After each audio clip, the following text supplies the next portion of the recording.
A wealthy businessman regains consciousness at his own funeral. Hearing his wife and her lover conspiring, he chooses to remain still. Ethan, a highly successful entrepreneur, feels like he's emerging from a deep slumber.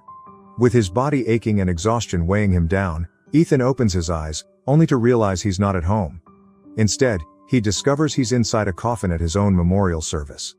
Unable to move or speak right away, panic takes over as questions flood his mind. Where am I? Who put me here? This is a coffin? Oh my God. Suddenly, he hears voices outside the coffin and recognizes his wife's tone. Wow, I thought we'd never pull this off, Ashley says, sounding triumphant after executing her plan to eliminate her husband and secure his wealth. She continues. Now we just have to stick to the plan and enjoy. Ashley finishes speaking. You're so determined, my love, responds Ryan, her accomplice. You tried to kill him so many times, I honestly thought that car crash on the bridge would be the end of him. Do you think anyone will suspect? Ryan asks, the man who helped her orchestrate Ethan's death. Of course not, Ashley replies confidently. Now hush, people from the company are coming over. I'll act heartbroken, and you pretend to be his childhood friend. Ethan, internally battling his immobilized body with tears streaming down his face, is overwhelmed with despair. How could she do this to me? I gave so much to our marriage, and this is my reward. I thought we were just going through a rough patch. I had my suspicions about her cheating, but I never imagined it was this bad. How could my own friend be part of this? Desperate and frustrated, Ethan thinks, I have to let someone know. No, I need to get out of this somehow. Ashley, far from mourning her husband's passing, feigns inconsolable grief. Meanwhile, Ryan, pretending to be a close family friend, wraps his arms around her, playing the part of a supportive ally. Listening to the voices of guests coming and going, Ethan begins piecing together incidents from the past few months, like a misplaced ladder, a car narrowly missing him on a dark street, a botched mugging attempt. At the time, he chalked them up to bad luck, but now he sees them for what they really were, deliberate attempts on his life. As he reflects on his tumultuous relationship with Ashley, her voice cuts through his thoughts once again. That scumbag. If he only knew why I married him, it was pure revenge. His father abused me. When I found out he was the son of that monster, I didn't think twice. All I wanted was payback, Ashley said, her eyes blazing with fury. Wait, you knew Ethan's father? Ryan asked, eyebrows raised, still unaware of the deeper motives behind Ashley's plan to kill Ethan. He added, but I thought you wanted him dead just to get his money and be with me. With no patience for Ryan questions, Ashley snapped. It was for both reasons. Then, shifting focus, she said, we'll stay a little longer. Once everyone leaves, we'll take the body to his hometown. That way, people will feel sorry for him since his mother's buried there too. She ended her comment, visibly uncomfortable with the situation around her. Ashley's face betrayed her unease. Beneath it all, she harbored a deep rage and resentment, made worse by revisiting her painful memories. So consumed by her hatred, she couldn't bring herself to mourn the man who had treated her so well, even before they got married. All she wanted was to leave the funeral behind. Meanwhile, Ethan was suffering in silence. He tried to focus on breathing in the confined space and thinking of a way to escape his dire situation. To his relief, he managed to wiggle the pinky finger on his right hand and the big toe on his foot. In that moment of darkness, a flicker of hope ignited. I'll find a way out. Lord, help me. I know this isn't the end for me, not yet. After the funeral, Ashley and Ryan followed the hearse carrying Ethan's body to his childhood town for burial. Before leaving, Ashley staged a dramatic farewell in front of David, Ethan's close friend and trusted business partner. David, I know you'd agree with me. Taking Ethan to his mother is the right thing to do, she said, feigning grief. You're doing what's best, David replied, eyeing her with quiet suspicion. I can't come along, though. I need to handle things at the company. I'll reach out later. Of course, David. I'm not thinking about the company right now. Once I've had time to grieve, I'll get in touch, Ashley responded, masking her true interest in the fortune she expected to inherit. As David walked away, his thoughts were clouded with doubt. Meanwhile, Ashley and Ryan tailed the hearse. After nearly 3 hours, they arrived at the small town where Ethan had grown up. Having already confirmed that Ethan was dead, they had little interest in staying to watch the burial. Ashley left everything in the hands of her henchmen, not wanting to stick around and only expecting to hear later that the job was done.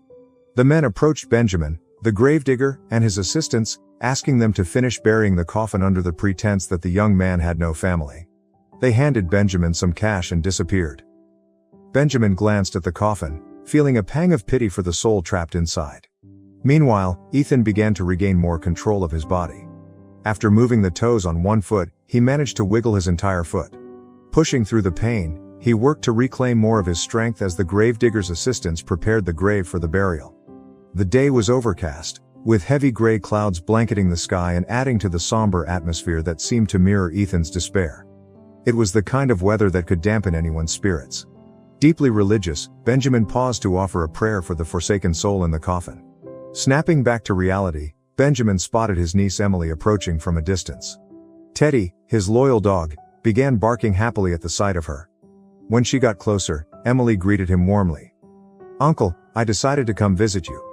"You're never at home," she exclaimed, her tone both sweet and teasing. Benjamin chuckled. "Ah, my dear, if only people would stop leaving this world, I might get some rest," he joked, earning a laugh from both of them. "Don't say that, Uncle," Emily replied, trying to stifle her giggles before continuing. "It seems quiet around here today. I didn't see many people when I came in." "But, what's that?" she asked, pointing to a lonely coffin. "Why is no one around?" Benjamin answered quickly.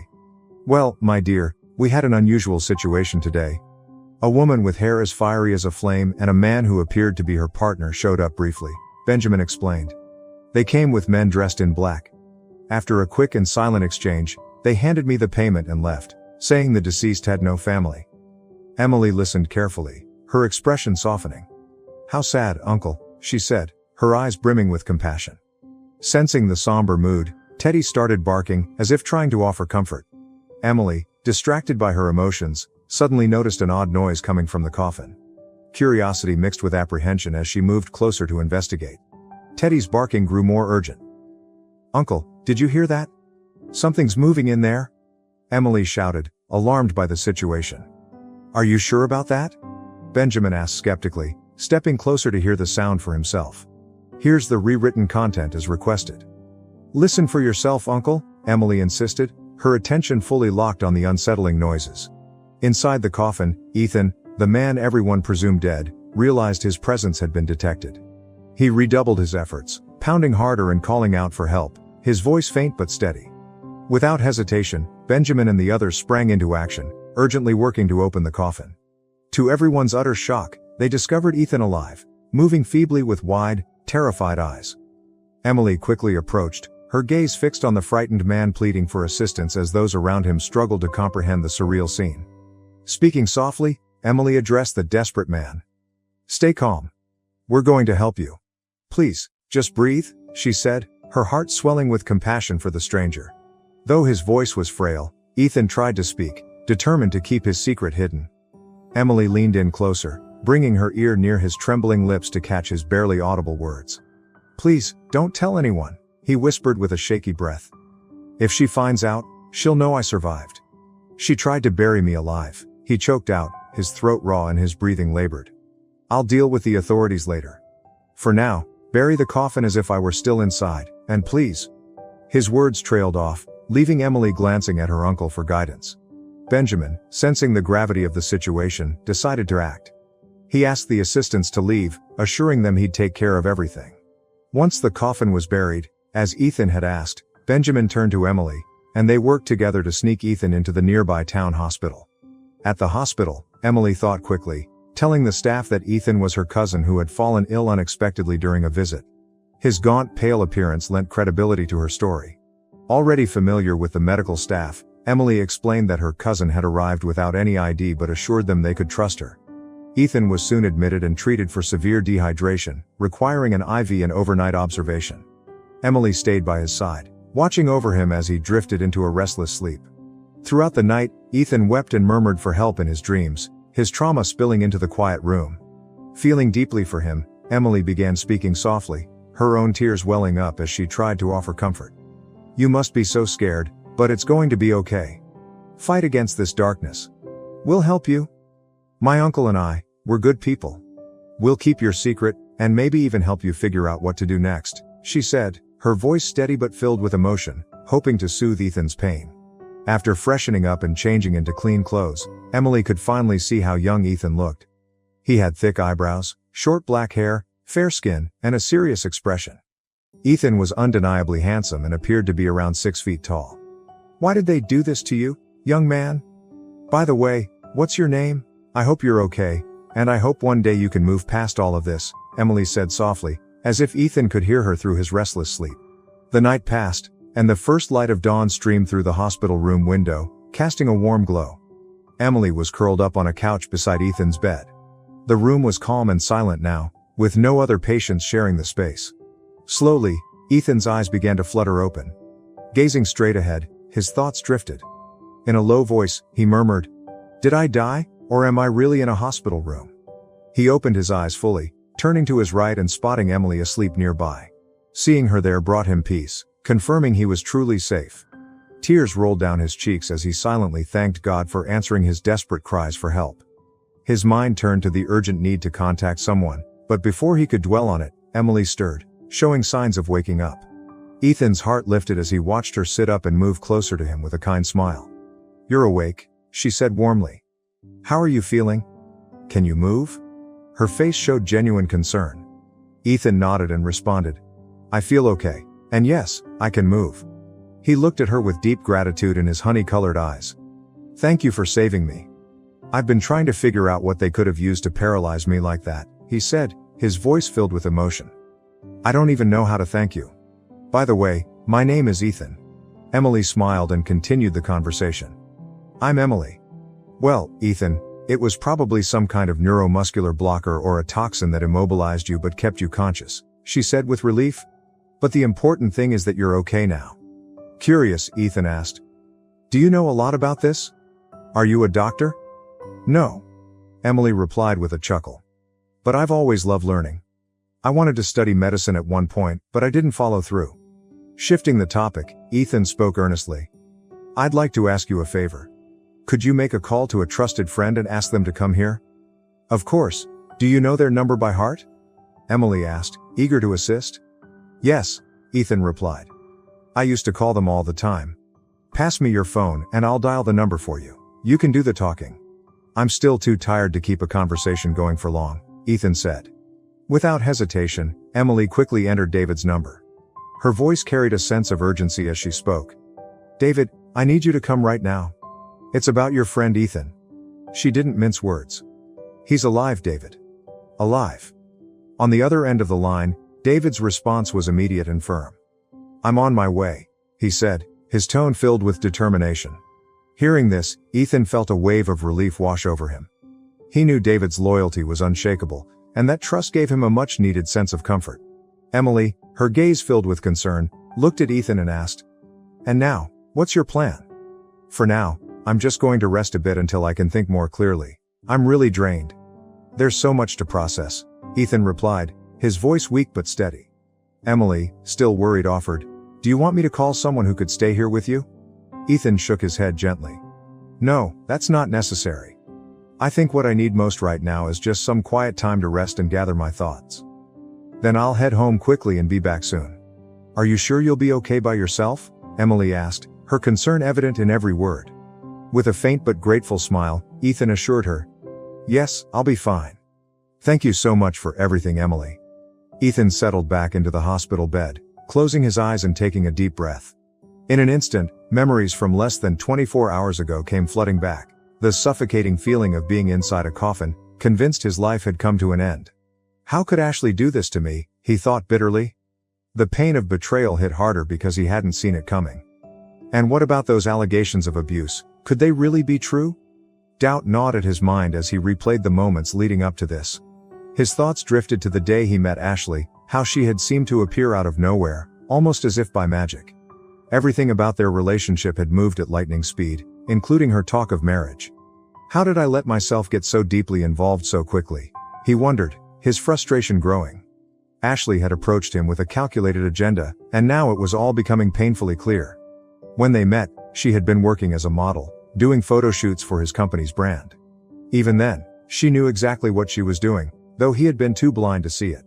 Ashley, a tall red-headed woman, had a presence that was impossible to ignore. Her bold, provocative style of dressing turned heads wherever she went. When she approached Ethan, she already knew all about his life. She frequently showed up at the building where he worked, claiming professional reasons, though her motives were far from business-related. Reflecting on it now, Ethan couldn't help but chastise himself for being so naive. How could I have been so blind, he thought. Ashley had a way of playing emotional games, drawing sympathy and attention with her apparent need for affection. As their connection deepened, she confessed her feelings for him, trying to foster trust by sharing a secret. "I can't believe I've fallen for you," she said, pulling Ethan into her world. "You're human, and humans fall in love," he replied, already sensing she was moving too fast emotionally. "If you knew my past, you'd understand why it's so hard for me to believe I'm in love with you," she hinted cryptically, wrapping herself in an air of mystery. When Ashley found out that Ethan was the son of the man she despised most in the world, her plan took shape. She had discovered this during a visit to his company with her agent. Ethan had been out that day, so she met with David, his right-hand man, for a brief meeting in his office. As David explained the details of the job to her agent, Ashley scanned the room, taking in the decor. Her gaze landed on a photo that froze her in place. She recognized the man in the picture instantly. He was the one she loathed above all others. A surge of anger flickered across her face, and in her shock, she accidentally knocked over the photo. "Oh, I'm so sorry," she said, hurriedly masking her true emotions. David bent to pick up the frame as Ashley continued to stare at it. The image was a family portrait. Ethan, his parents, and his brother. "Is one of them the owner of this company?" she asked, feigning casual curiosity. "Oh, yes. The one with hazel eyes is Ethan," David replied, pointing to each family member in turn. "That's his father, Richard, his mother, and his brother." Hearing Richard's name sent a chill through Ashley. Her hatred for him burned hot beneath her composed exterior. "Incredible. So young, and already running a business this big," she remarked, forcing admiration into her tone to conceal the contempt she felt for Ethan's father. David simply nodded, used to hearing women gush over Ethan. He didn't pick up on the deeper meaning behind Ashley's questions. Instead, he continued discussing the details of the photo shoots and the timeline for the project. Ashley, however, was consumed by her hatred for Richard and a burning desire for revenge. A plan began to form in her mind. "I'll seduce Ethan, marry him, and make him pay for what his father did," she thought, her eyes distant and filled with malice. Ethan arrived at his office, greeting everyone warmly. Ashley, observing him closely, couldn't see any resemblance to his father but instead saw clear traces of his mother. She smiled politely and greeted him as well. David quickly summarized the details of the meeting before mentioning that he and Ethan would have another one shortly. As they said their goodbyes, a sense of vengeance began to stir in Ashley's mind. After several coincidental encounters with Ethan around the office and eventually going out with him a few times, Ashley began to share parts of her life with a calculated sadness. She sought to elicit his compassion, sharing stories of her struggles and how she was finally finding peace.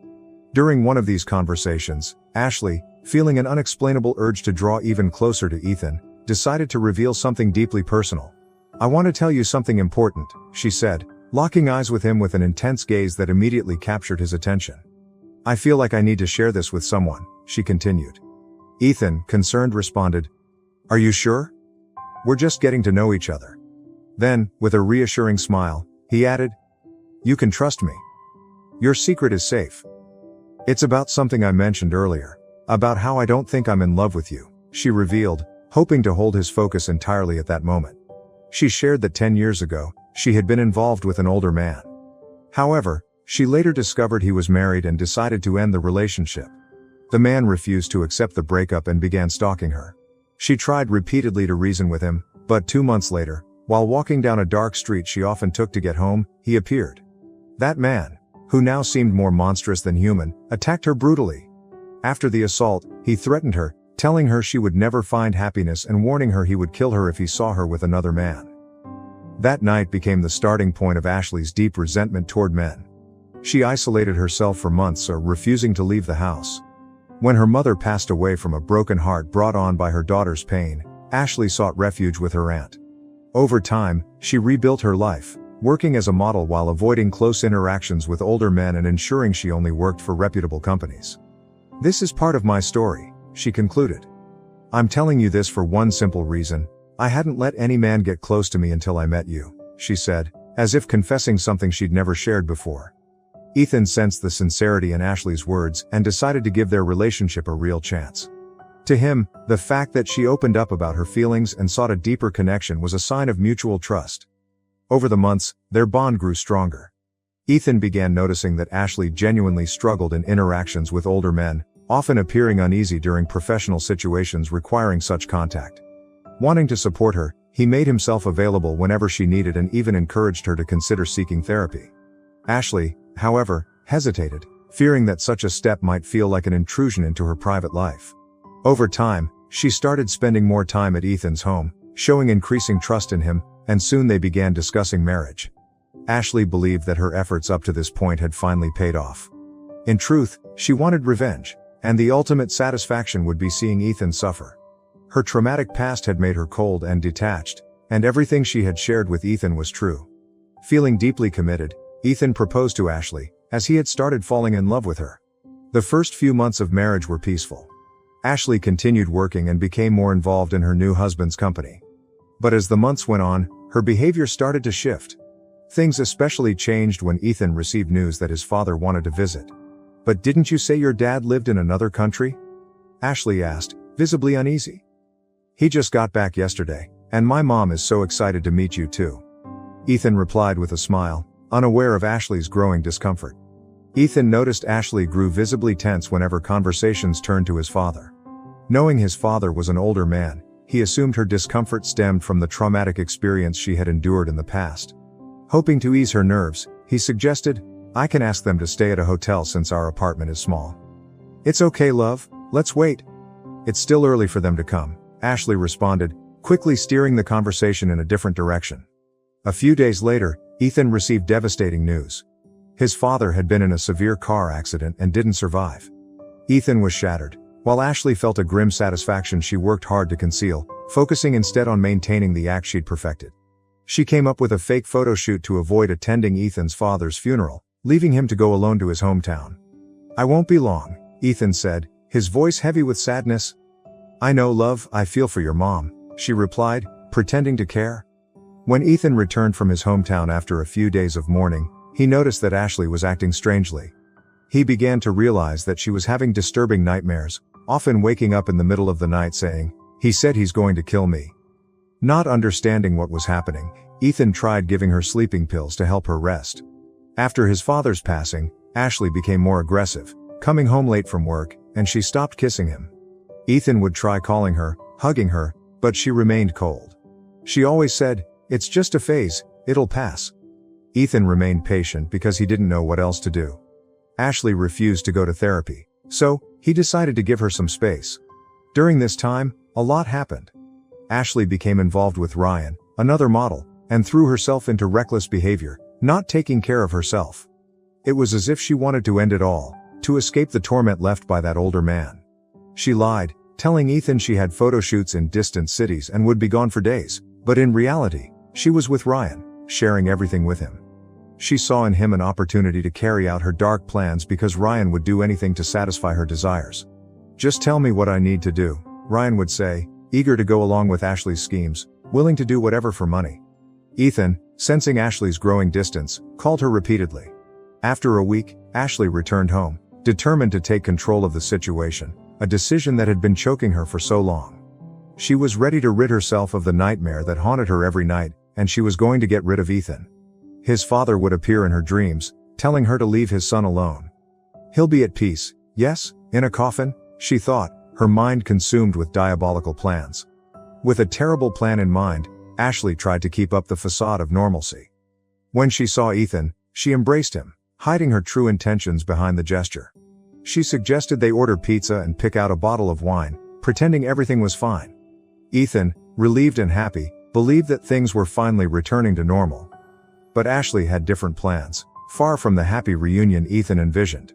She dressed provocatively, sat on the couch, and said she would pour wine for both of them. Ethan felt something was off but couldn't figure out what she was up to.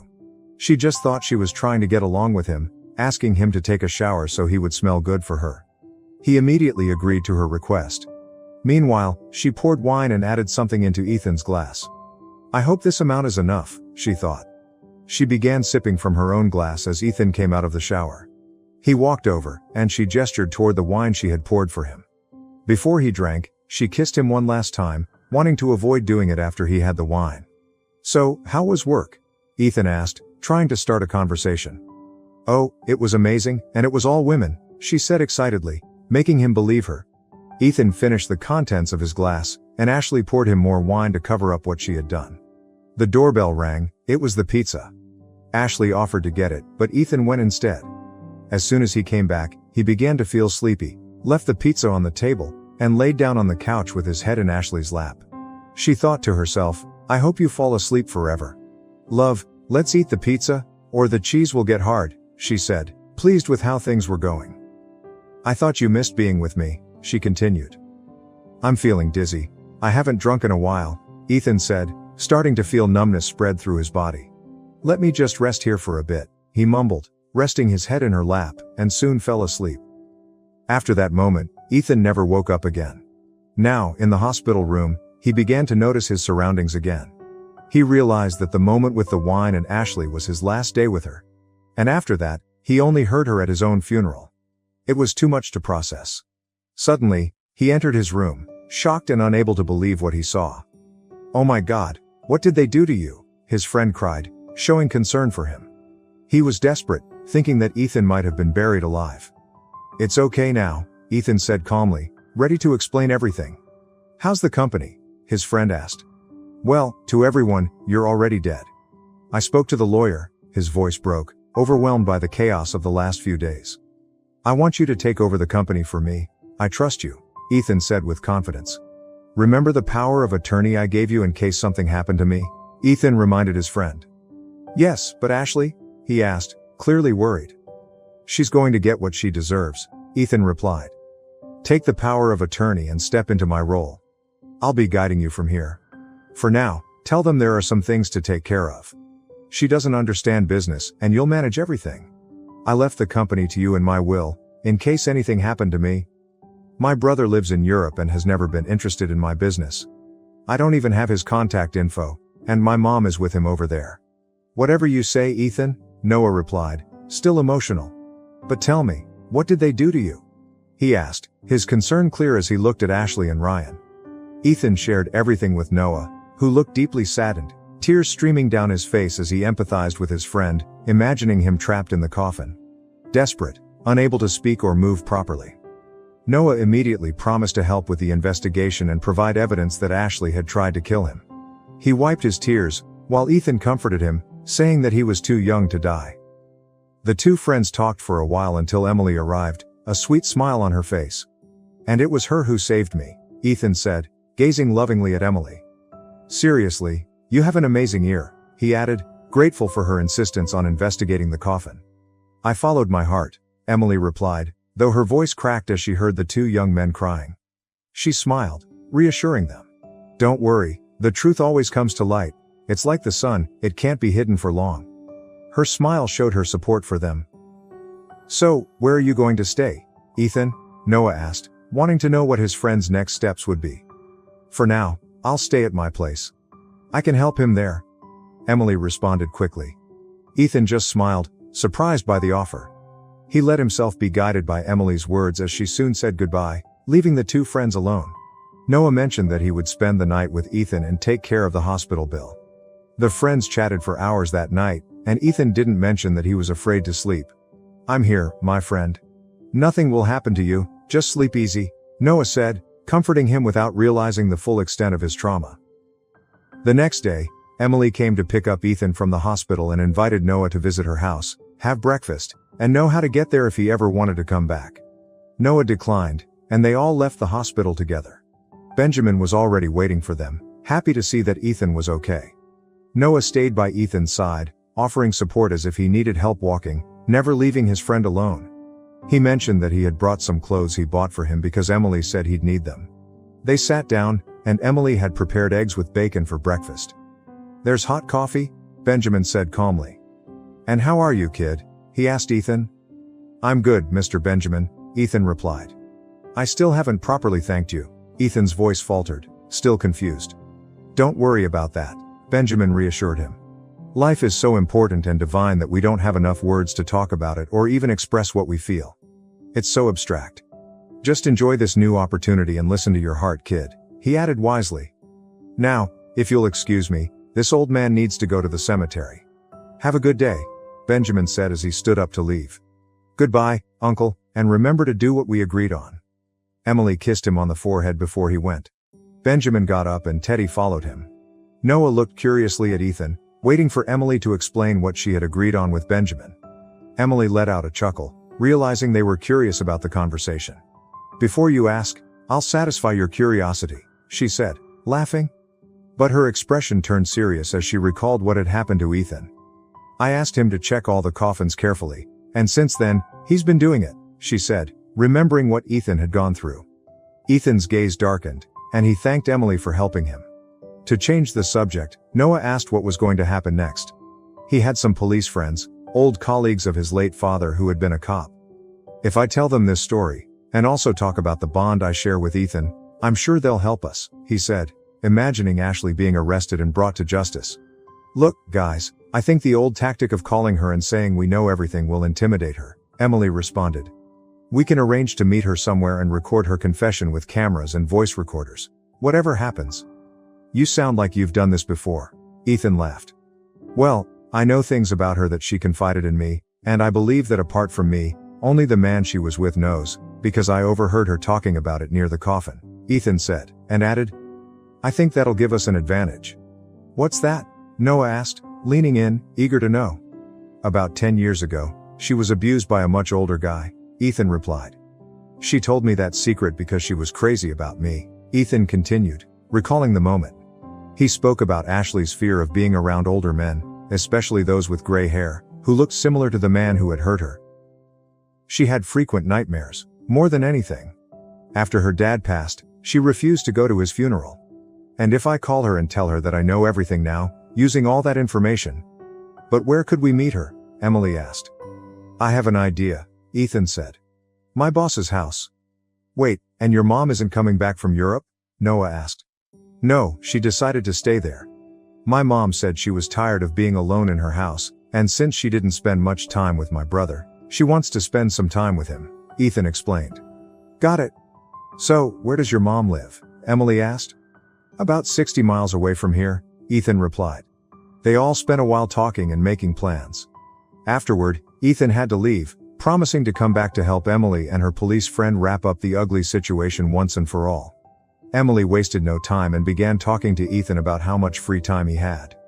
Come on, Ethan, let me show you your room, Emily said softly.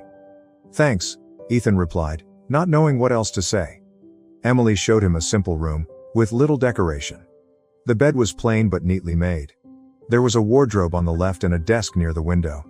She offered to help organize his clothes in the wardrobe, but Ethan politely declined, saying it wasn't necessary.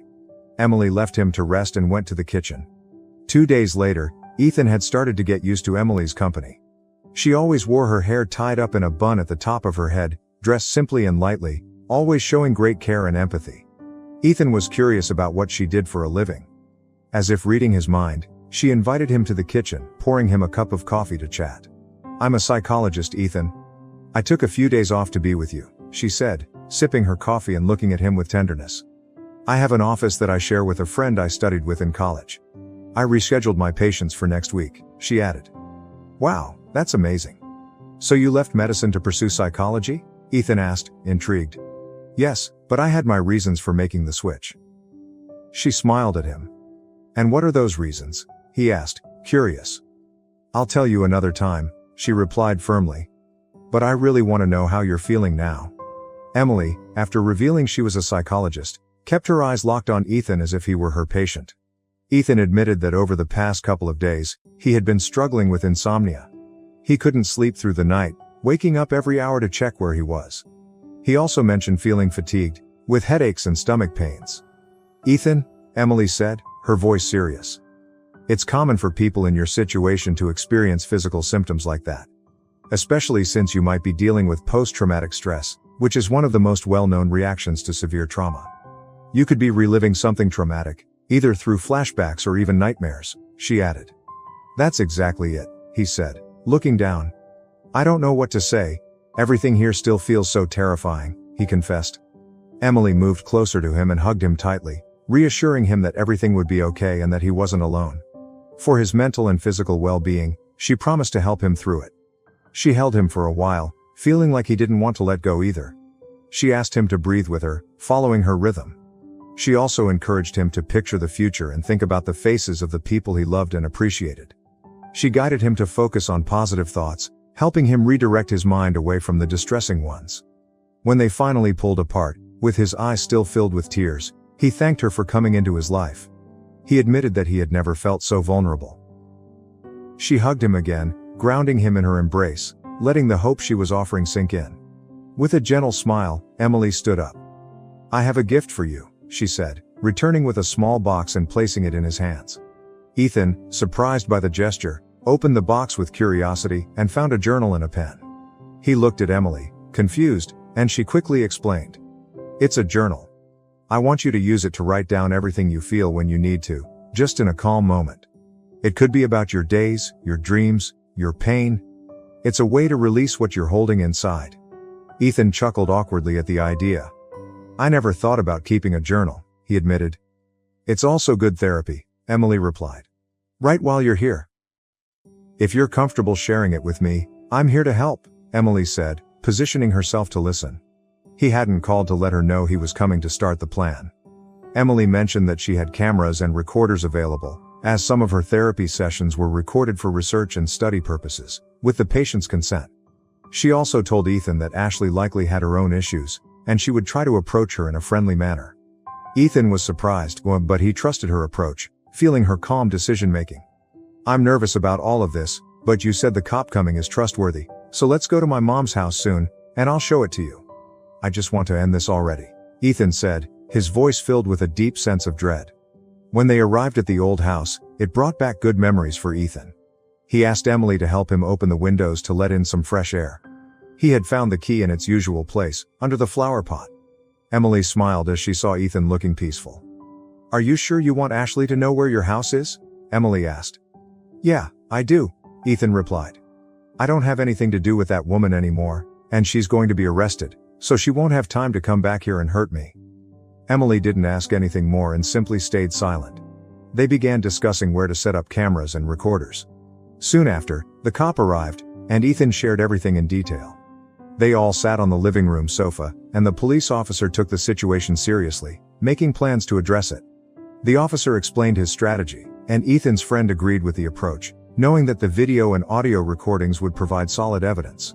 The officer said goodbye to them, assuring Ethan that he was available whenever they set the right date, just a call away.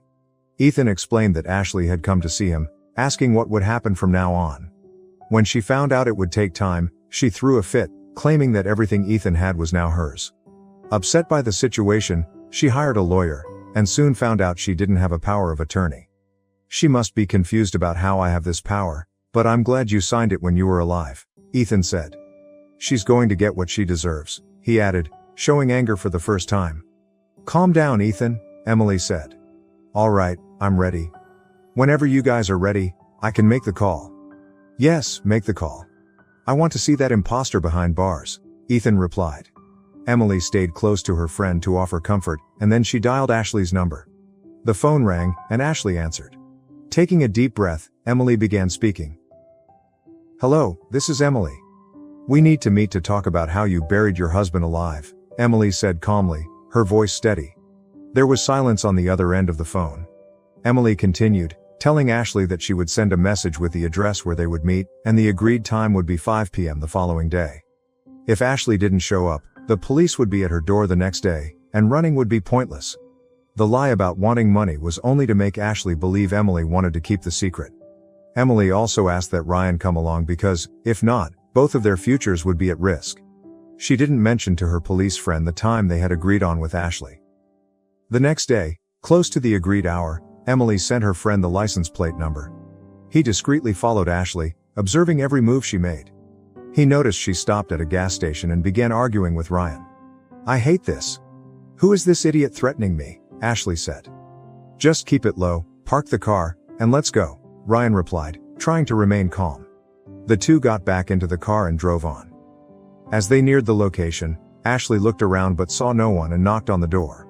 Ryan followed behind her. Emily opened the door and invited Ashley inside. Ethan and David were already in the room, and the officer, after seeing them enter through the front door, slipped in through the back. Emily asked them to sit down. "Are you Emily?" Ashley asked. "Yes, that's me," Emily replied flatly. "I won't say it's a pleasure to meet you," Emily added, her eyes cold as if she was trying to see straight through Ashley's soul. "What do you want from me? And how do you know me?" Ashley demanded, clearly outraged. Emily calmly responded, "I just want to know how you managed to poison your husband and bury him in a casket. Let's talk about it." Ashley, visibly nervous, took a deep breath and glanced over at Ryan.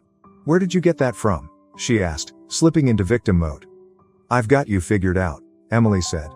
"You were pregnant when you went to that orphanage 10 years ago, and 9 months later, you left the baby there. Then, 10 years later, you marry Ethan, seeking revenge on him because his father, Ralph, abused you. Come on, admit it." Emily confronted Ashley, revealing more than Ethan had ever known about her. "How do you know that? Are you crazy?" Ashley shouted.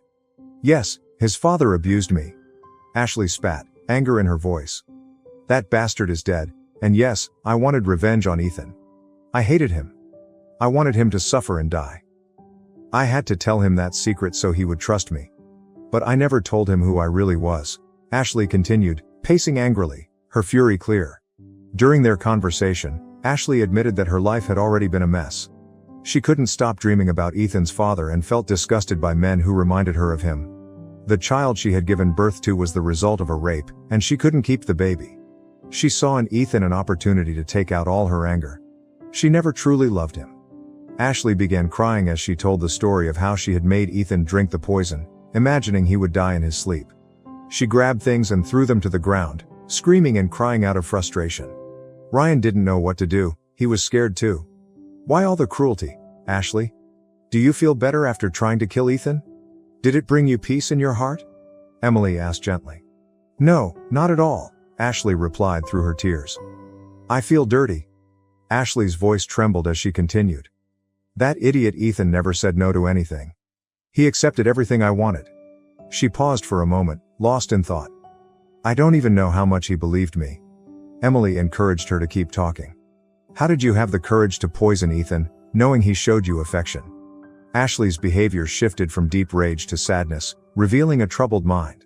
She admitted that she couldn't sleep because of what she had done, but couldn't bring herself to regret it, even though she felt empty inside.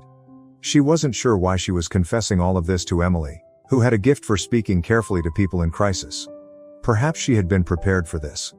Ashley was experiencing a high level of stress and anxiety, appearing disinterested in everything except for the need to unload. "I'm here to help," Emily reassured her. "I'm a therapist," Emily said. "A therapist, huh?" Ashley scoffed. "You want me to confess a crime and you say you want to help?" Ashley's words were filled with indignation as she prepared to leave. "Wait, don't go just yet," Emily urged, trying to convince her to stay a little longer. That's when Ethan appeared, stepping out of a room as if it were a well-rehearsed scene from a play. Ashley froze. Her heart stopped for a second when she saw him. Not knowing what to do, she sat down, her eyes wide in shock. The silence was broken by the voice of a police officer emerging from the kitchen, his presence carrying the weight of the law. "Ashley, you're under arrest for attempting murder." Ethan's presence, alive, was the last thing Ashley had expected. Ashley was too stunned to move, her body frozen in shock. The officer continued, explaining that there was enough evidence to prove she had tried to take Ethan's life, and the fact that he was still alive was the clearest proof of her guilt. "You're going to pay for everything," Ethan said, his eyes locked on Ashley with intense anger. He then turned to Ryan, whose face was pale with silent terror for being her accomplice. Before Ashley was taken away, she glanced at a photo of Ralph and screamed in desperation. "You ruined my life, you idiot! I hope you burn in hell. Damn you all," Ashley yelled in rage as the officers escorted her out. The flashing red and blue lights of the police cars could be seen outside as Ryan was led out of the house. He didn't leave the room and found Ethan, whose skin had turned ashen, a visible pallor even from a distance. Without hesitation, Ryan wrapped his arms around him, offering what little comfort he could. Ethan felt a wave of nausea and dizziness wash over him. Emily, ever attentive, helped him settle onto the couch, allowing him to rest. He didn't look at her, but his face was marked with concern. "I'm worried about him," Ethan said, his voice heavy with uncertainty. "He doesn't seem ready to move on with his life." Emily gave him a kind smile, her voice soft and reassuring. "I'll take care of him. You don't need to worry." Ethan, still listening to the conversation, spoke up, questioning Emily's ability to help. "Didn't you hear her?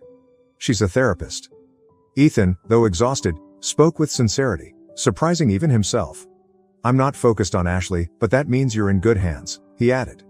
A while later, Ethan and Emily returned to Benjamin's house. Months passed, and during that time, Emily held therapy sessions with Ethan, gently encouraging him to focus on the present and future, and to find things that made him happy. Benjamin began to grow closer to Ethan, sharing stories from the cemetery and helping him process life's challenges, talking about the importance of truly living. "I'm leaving now, Uncle," Emily said, preparing to head out. "I have a reading project to do at the orphanage today." "I can go with you," Ethan said, eager to experience the place Emily loved so much. "Of course, I'd love to have you as a helper," she replied. "Are you sure you're ready?" Emily asked.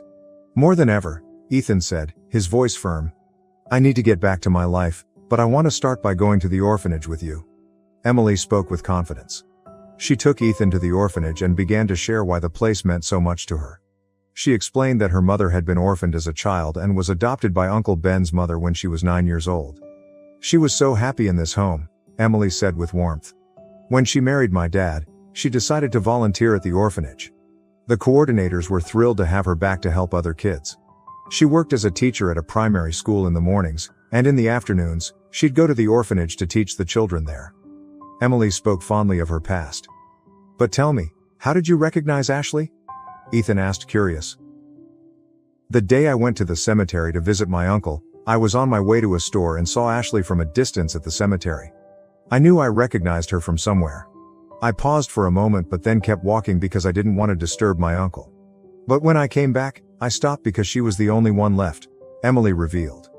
Emily continued, explaining that she hadn't seen a photo of Ashley before she arrived at Ethan's mother's house.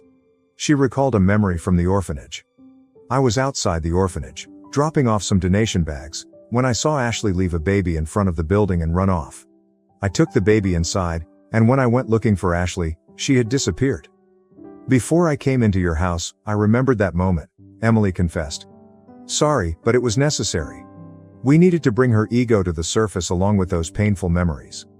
Ethan stayed silent, unsure how to respond. "But there's something you want to know, right?" Emily asked, almost as if she could read his thoughts. "What is it you want to know?" Ethan asked, intrigued. "Do you want to meet Ashley's son?"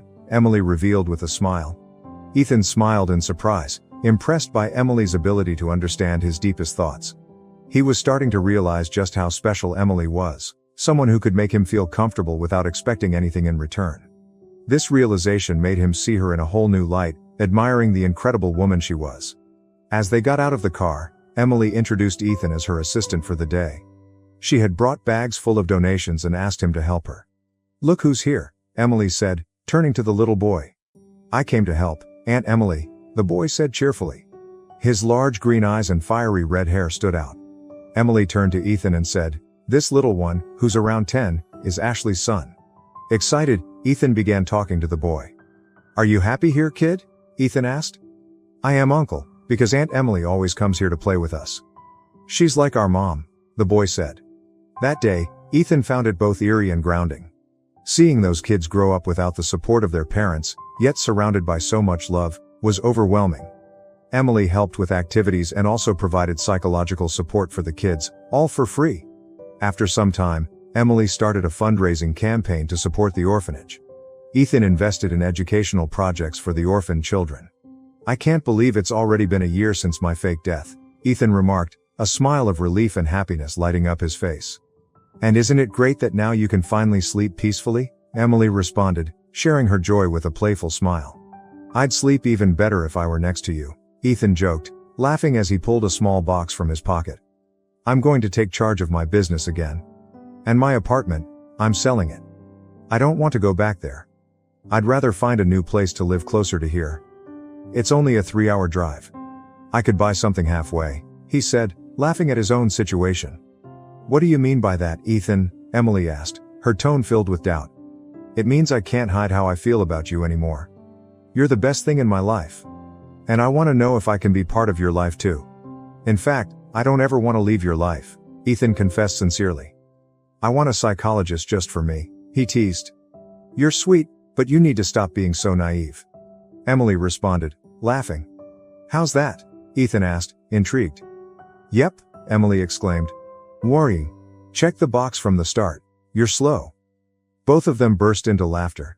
Then Ethan kissed her passionately.